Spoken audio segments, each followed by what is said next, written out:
Donc, Mahdi, je vais les laisser démarrer la rubrique avec vous et puis moi, je vais rebondir comme d'habitude avec mes questions. Voilà. Tout à fait.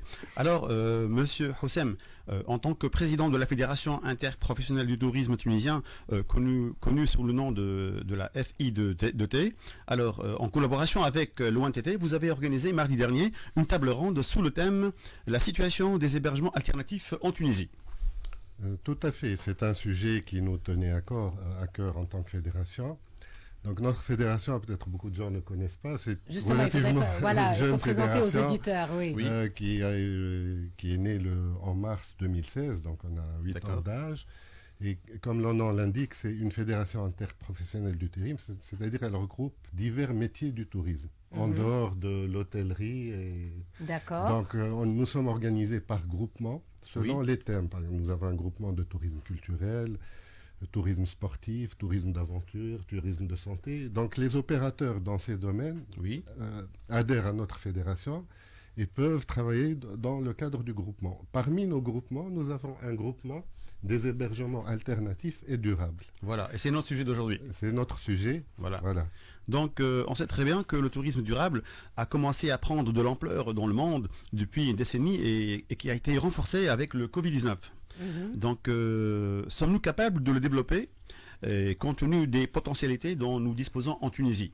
Mais avant de commencer, j'aimerais bien que vous commenciez par définir ce que c'est que le tourisme alternatif. Justement, c'est ce que j'allais dire. Nos auditeurs puissent nous suivre. Voilà. Oui, tout à fait. Je vais essayer pour que les choses soient claires auprès du public. Le tourisme alternatif, quand on parle de tourisme alternatif, c'est un mot très général, mais c'est un mot tourisme alternatif par opposition au tourisme de masse. C'est-à-dire c'est un mouvement de demande touristique qui est apparu depuis plus de 20 ans, mais qui se développe de plus en plus, que ce soit dans les marchés internationaux ou même en Tunisie. D'accord. C'est-à-dire des gens qui cherchent d'autres formes de tourisme où ils fuient la masse. C'est un tourisme particulier où où on cherche l'expérience, Voilà. on évite les nombres importants, etc. Parce que vous le savez, le tourisme malheureusement a développé des côtés négatifs, surtout par la masse, c'est-à-dire l'urbanisation des côtes. Tout à fait. Il y a des destinations qui sont super culturelles, comme Venise, c'est devenu une destination de masse, les croisières avec les grands navires, Tout etc. à fait. Donc il y a une demande croissante au niveau du monde entier pour une demande d'un tourisme plus particulier un peu. C'est-à-dire, on va dire un peu un tourisme à la carte.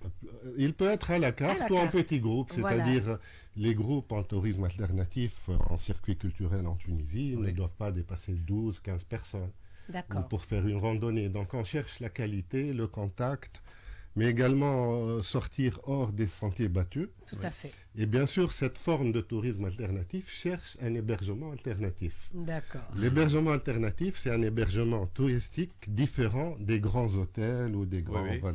Voilà. D'ailleurs, donc, le tourisme durable se base sur l'hébergement alternatif.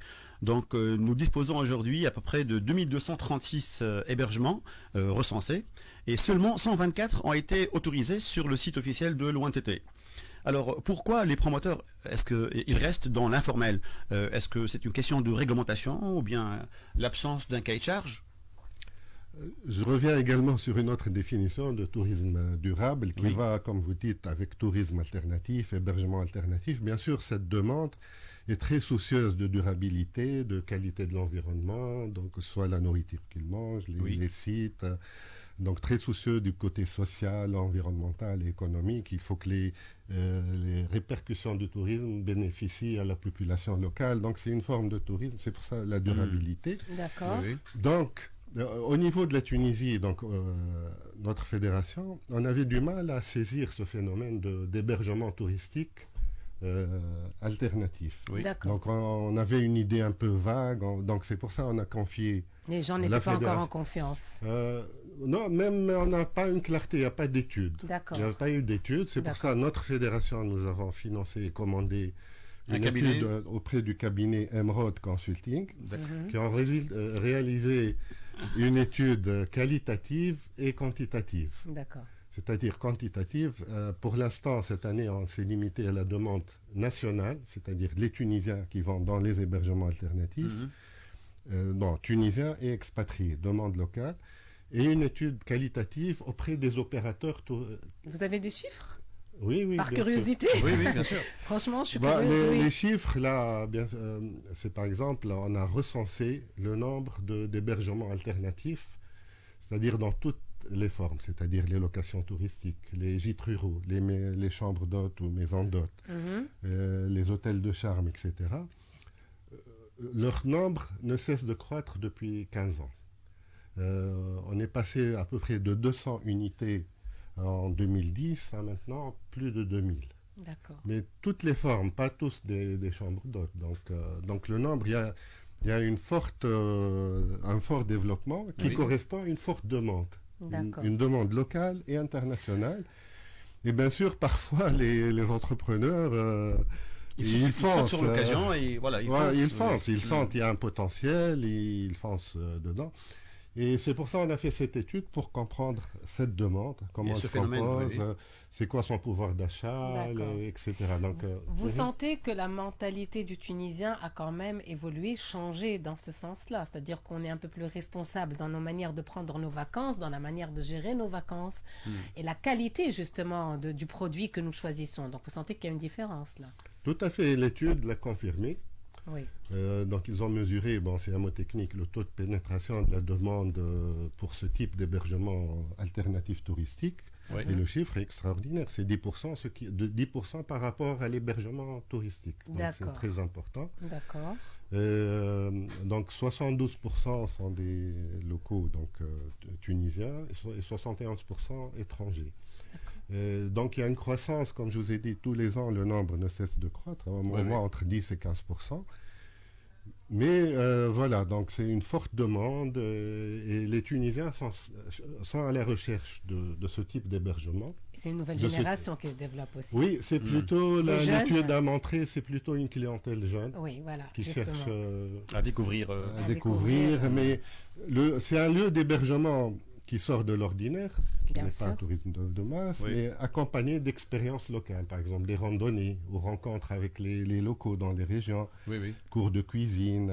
Donc, ils recherchent également des expériences à l'échelle de la région, de l'endroit. Très bien. Donc, revenons à notre question. Donc, vous avez dit qu'il n'y a pas un cahier de charge déjà qui est établi. Alors, sinon, quels sont les obstacles juridiques qui freinent l'évolution de l'hébergement alternatif en Tunisie ? C'est-à-dire, on s'est posé la question lors de notre table ronde, on a posé la question, est-ce qu'il y a un vide juridique?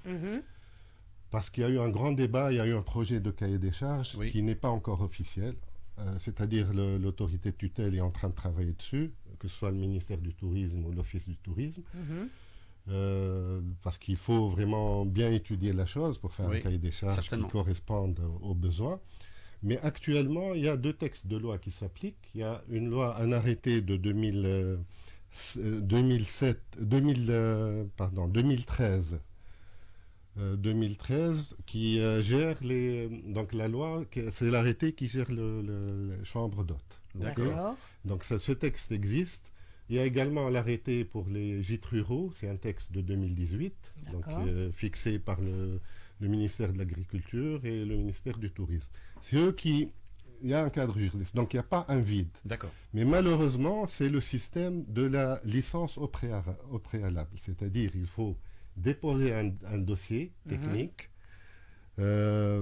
auprès de l'Office du Tourisme, mais également, parfois, l'entrepreneur doit avoir affaire également avec le ministère de l'Agriculture, si c'est un gîte rural. D'accord. Il peut avoir affaire également avec le ministère de la Culture, si c'est situé dans la Médina ou un site historique. Donc c'est des commissions mixtes, des commissions techniques, etc. Donc on dépose la demande, on attend un accord de principe, et normalement on ne doit pas démarrer le projet, sauf quand on a l'accord définitif. Alors l'accord définitif, tout le monde doit être d'accord, c'est bien ce que j'ai compris. Oui. Toutes les parties prenantes. Voilà, toutes les visites, etc. Donc c'est des dossiers qui peuvent prendre du temps. C'est ce que je voulais dire. Etc. Donc voilà, donc c'est quand même un système un peu rigide. D'accord. C'est pour ça l'idée de passer au système de cahier des charges. D'accord. C'est plus simple pour tout le monde. Simple. En plus, on a eu des exemples de réussite de cahier des charges. Je cite 2 exemples. Par exemple, depuis qu'on est passé au système cahier des charges des cafés, vous voyez l'explosion et la qualité des cafés. Après, oui. Tout à fait. On est également, pour nous, les agences de voyage en 2007, on était dans un système de licence, c'est-à-dire un accord préalable, etc. On est passé au cahier des charges. Et le nombre d'agences de voyage a vraiment explosé. Tout à fait. Et voilà, l'offre, etc. Il n'y a pas de secret, il faut faciliter les choses pour que les gens puissent se développer, tout en respectant bien sûr un cahier de charges, il faut le dire, parce que des fois ça part à la dérive aussi. Donc il y a dans certains secteurs... Oui, c'est certain, il faut que ce soit réglementé, sinon... Voilà. Et le problème qui s'est posé, vu que la demande est croissante, il y a une forte demande, bien sûr l'opérateur, l'investisseur va essayer de trouver des solutions, soit par méconnaissance de la loi, ignorance de la loi. Beaucoup ne savent pas l'existence. Ou bien ils voient qu'il y a une lourdeur administrative. Oui. Et puis, bon, c'est un hébergement alternatif touristique, mais avec un taux de TVA de 19%, alors que les hôtels sont à 7%. Il y a cette contrainte-là. Puis, bon, également, moi, je reproche parfois à des opérateurs, ils se lancent, ils investissent, puis ils ne font pas une recherche juridique, etc. Puis ils ne respectent pas la loi existante. Par exemple, une maison d'hôte doit avoir maximum 5 chambres actuellement. D'accord. Un gîte rural doit être dans une zone rurale, il y a un minimum de superficie. Également, si c'est dans une zone forestière, c'est encore plus contraignant. Donc, il y a eu ce nombre incroyable d'investisseurs qui ont investi le secteur. Ils ont vu le chiffre, c'est tout. Tout simplement. Il y a une demande, donc voilà, donc il y a une demande, etc. Et bon, ce qu'on demande, c'est que le législateur accompagne et on trouve des solutions à ces investisseurs. D'accord. Est-ce qu'il y a des solutions pour le moment ou pas? Il faut les trouver, c'est-à-dire passer à un système cahier des charges, mais qui peut englober toutes sortes d'hébergements alternatifs. D'accord. Parce que l'autre défi qui se pose, il n'y a pas que la maison d'hôte avec 5 chambres. On a également un patrimoine historique extraordinaire. Bien Par sûr, exemple, on parle de on a des tourisme hébergements culturel. qui sortent de l'ordinaire. Par exemple, les troglodytes. Bien sûr. Les gîtes ruraux, dans des maisons coloniales où il y a peut-être 20 chambres. À l'air, on limite à 5. C'est ça le... Alors aujourd'hui, il y a un autre phénomène aussi, il ne faut pas l'oublier, qui se développe énormément, c'est habiter chez l'habitant. Carrément, oui. Carrément. Et donc aujourd'hui, il y a certains, on vous propose ça dans certaines agences de tourisme. On vous dit, écoutez, il y a des gens qui vous reçoivent dans le sud, qui peuvent vous héberger. Ça arrive aussi.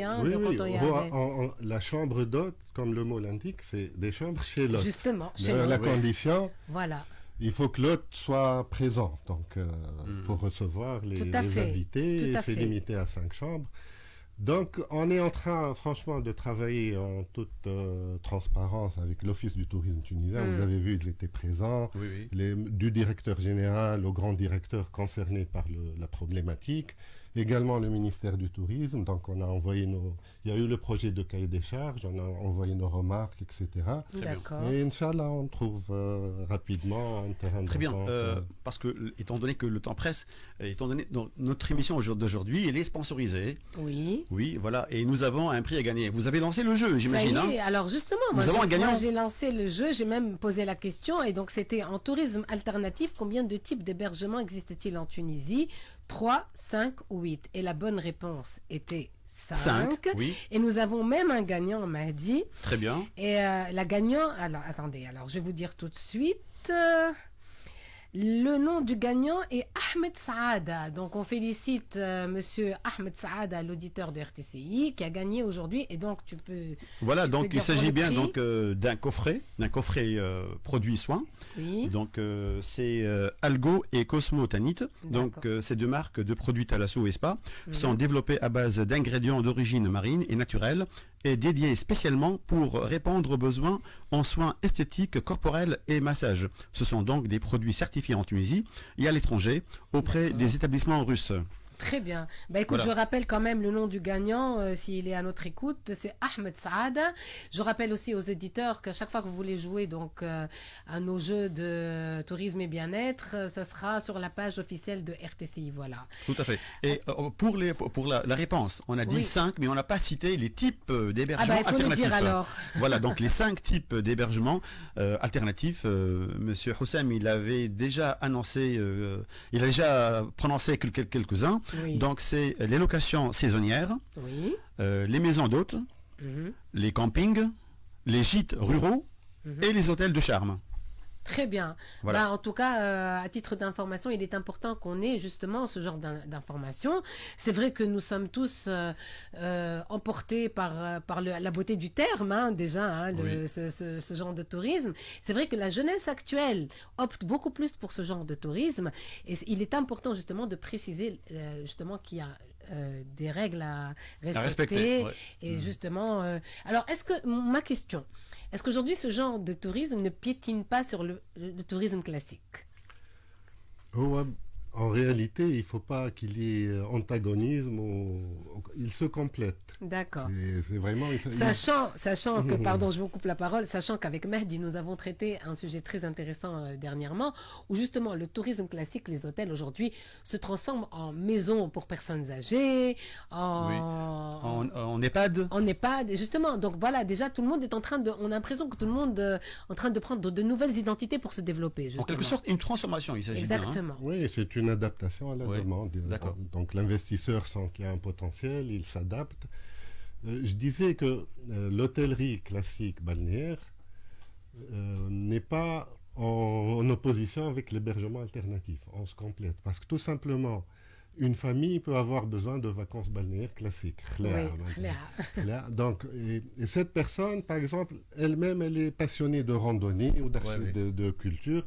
Donc, elle peut avoir 2 ou 3 types de vacances. Des vacances balnéaires. D'accord. Et l'un n'empêche pas l'autre. Et même le touriste balnéaire qui vient pour nos plages peut découvrir que la Tunisie, par exemple, a un potentiel en golf, en culture, le désert, et il peut revenir. Donc, l'un n'empêche pas l'autre. Et il ne faut pas que ce soit que les hôteliers sentent que c'est une menace, l'hébergement alternatif, parce que ça ne va jamais être un tourisme de masse, ça va toujours représenter un petit pourcentage de l'offre d'hébergement. Donc ça ne va pas être des... Voilà, donc ce n'est pas une menace pour l'hôtellerie classique. D'accord. Certainement, c'est considéré comme étant une opportunité pour les agences de voyage. À partir du moment où ils vont commencer à maîtriser le tourisme alternatif, alors que pour les hôteliers, ils doivent s'adapter. C'est bien ça. Tout à fait. Donc pour les agences de voyage, c'est important parce que c'est l'agence de voyage qui ramène la clientèle. Donc on se prospecte les marchés à l'étranger et on sent qu'en tant qu'agence de voyage qu'il y a une demande pour le tourisme alternatif. D'accord. Par exemple les randonnées dans le désert ou les circuits culturels ou écologiques, etc. Oui. Et l'agence a besoin, bien sûr, elle sait que cette demande a besoin de ce type d'hébergement. On ne peut pas les mettre dans un grand hôtel. Puis en plus, le tourisme alternatif se fait dans les régions intérieures. Donc dans le sud-est, le nord-est, du côté Indra. Donc on a besoin d'hébergements alternatifs pour pouvoir accueillir cette demande, cette forte demande internationale de tourisme alternatif. Et national également. Et national, tout à fait. D'accord, tout à fait. Alors pouvons-nous être optimistes quant à l'avenir de l'hébergement alternatif en Tunisie ? Oui, je pense, j'espère qu'on va trouver les bonnes solutions avec l'autorité de tutelle, le ministère du Tourisme, Office du Tourisme, mais également les 3 autres ministères qui jouent un rôle, c'est-à-dire l'agriculture, forêt et terres agricoles, culture pour les sites, mais également le ministère de l'Intérieur. D'accord. Donc j'espère qu'on va résoudre ce problème de législation, trouver la bonne formule. Je pense personnellement, je crois que c'est la meilleure des choses, c'est le cahier des charges. Et puis, il faut essayer d'englober ceux qui ne sont pas, parce que comme vous l'avez dit, il y a une centaine ou 150, 100 qui ont eu leur agrément. 140, 124 plutôt. Les 40, ils ont déposé un dossier et la grande majorité, plus de 2000, ne le sont pas. Parfois, l'entrepreneur, c'est volontaire, hein, il veut travailler, il ne veut pas se casser la tête au niveau fiscal, etc. Mais ils ont tort. Et nous, notre fédération, on a senti qu'il y a un besoin de communication de nous, mais également de l'autorité de tutelle. Il faut expliquer qu'il y a des lois, il n'y a pas un vide juridique. Et franchement, il y a une très bonne écoute du côté de l'autorité. Il y a des cas où on intervient, on écoute, et on peut les accompagner, on peut les Très conseiller pour ne pas prendre. D'accord. Mais il y a un grand effort législatif à faire pour pouvoir englober tous ceux qui sont hors du circuit. D'accord. Voilà. Très bien. Très bien. Écoutez, merci beaucoup pour votre présence aujourd'hui. Merci pour le sujet très pertinent. Merci Mahdi, comme d'habitude, justement, de choisir des sujets qui... C'est important d'en parler. Voilà, c'est important parce qu'effectivement, nous sommes... En plus, cet été, il paraît que nous avons une saison qui s'annonce pas mal. Donc, ça ne peut être que du positif. C'est ce que j'écoutais hier. Oui. Et donc, franchement, je nous souhaite vraiment une belle saison cette année. Nous en avons bien besoin. Voilà, merci beaucoup. Merci. Je tiens à remercier à nouveau donc notre Bien sponsor. Donc c'est les produits de soins naturels Algo et Cosmotanite qui sont destinés pour les centres de bien-être, que ce soit les centres de thalassothérapie, les centres thermaux et les centres balnéothérapie. Voilà. D'accord. Merci encore pour votre présence à tous les deux. Nous arrivons pratiquement à la fin de notre émission. Moi, j'aimerais quand même rappeler à nos auditeurs qu'aujourd'hui, nous avons eu le grand plaisir aussi. Bien sûr, nous avons démarré l'émission avec notre ami Foued Mhissi pour Coup de Ciseaux. Et bien sûr, nous avons reçu notre ami Monsieur Olivier Poivre d'Arvor pour présenter son livre que je vous invite à découvrir 2 étés par an. Également, Si Mohamed Issewi qui était là, de la présidente de l'Alliance française et qui a lancé bien sûr donc une invitation aux jeunes pour se présenter pour des stand-up et un concours, oui, bien sûr, avec des prix très intéressants. Et donc, c'est un appel aux jeunes jusqu'au 30 avril. Je vous invite, dès que vous sentez que vous avez un soupçon de talent et d'humour, Mahdi, je t'invite, parce que tu adores la scène. Exactement. Et vas-y, donc présente-toi, pourquoi pas, voilà. Madame Ben Sultan Fatma Zahra, que je remercie aussi, fondatrice de l'association Méditerranée à venir. Et donc, ils ont un colloque le 3 et le 4 avril à l'UTICA. Et puis, bien sûr, notre instant tourisme, qui quand même aujourd'hui est traité d'un sujet assez important. Voilà. Moi, je vous retrouve tout à l'heure dans une petite heure avec notre ami Mourad Ayari pour l'émission en italien. Et puis, bien sûr, une deuxième escale pour demain, Inch'Allah, dimanche. On se retrouvera de midi à 14h. Merci à Kaiser Bouzriba d'avoir été là en face, toujours patient et souriant. Et voilà, et notre amie, donc Sofiane Benjima, qui était au web. Merci et je vous souhaite une excellente après-midi. Au revoir. Escale.